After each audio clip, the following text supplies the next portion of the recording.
पहला परिचय। एक साधारण लड़की की बड़ी उम्मीद। लगभग 200 शब्द।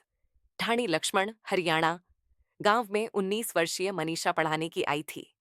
एक आम सी लड़की, जिसकी आंखों में नर्सिंग कॉलेज में दाखिले का सपना चमक रहा था।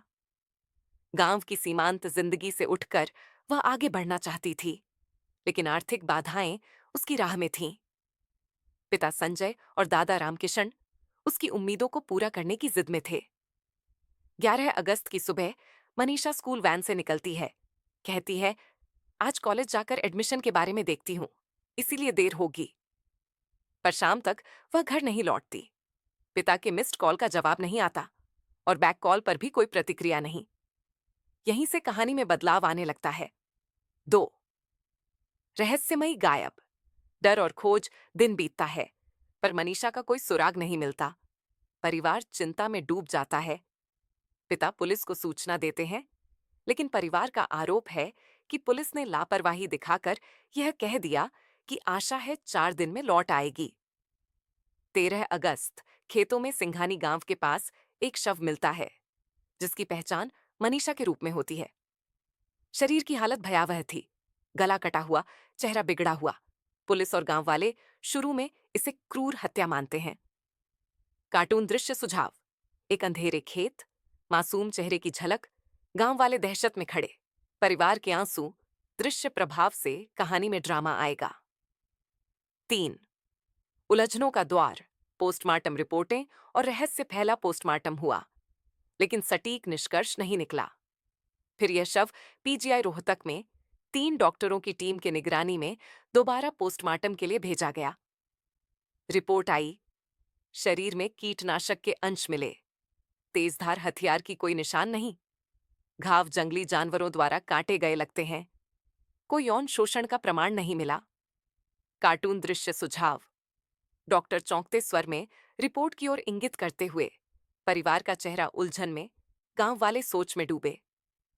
परिवार को सुसाइड नोट भी मिला। पुलिस ने दावा किया कि मनीषा ने 11 अगस्त को कीटनाशक खरीदते समय दुकान से अपने बैग में डाल लिया था। नोट उनकी लिखावट जैसा था। साथ ही सीसीटी फुटेज, दुकान रिकॉर्ड और पहचान पत्र भी मिले थे। लेकिन परिवार और ग्रामीणों ने इसे हत्या बताते हुए जांच का दबाव बनाना शुरू कर दिया। गांव में पंचायत हुई। परिजनों ने शव का अंतिम संस्कार करने से मना कर दिया, जब तक कि निष्पक्ष सीबीआई जांच न हो। 4। आक्रोश और आंदोलन। न्याय की मांग। हरियाणा में मनीषा की मौत ने व्यापक आक्रोश फैला दिया। भिवानी, दादरी, सोनीपत जैसे जिलों में छात्र, महिलाएं और आम जनता सड़क पर उतरी। प्रदर्शनकारियों ने मनीषा को न्याय दो, हत्यारों को फांसी दो जैसे नारे लगाए। कई जगहों पर कैंडल मार्च, जाम, धरने हुए। प्रशासन पर पुलिस की लापरवाही को लेकर भी रोष बढ़ा। सरकार ने इंटरनेट, बल्क एसएमएस, डोंगल सेवाएं बंद कर दी, भड़काऊ अफवाहों को रोकने के लिए। स्थानीय एसपी को हटाया और कुछ पुलिसकर्मियों को निलंबित किया गया। सीएम नायब सैनी ने घोषणा की कि केस की जांच अब सीबीआई को सौंप दी गई है। शव का तीसरा पोस्टमार्टम एआईआईएमएस दिल्ली में कराया जाएगा। इस घोषणा के बाद कुछ विरोध प्रदर्शन थम गए, लेकिन न्याय की मांग बनी रही। 5।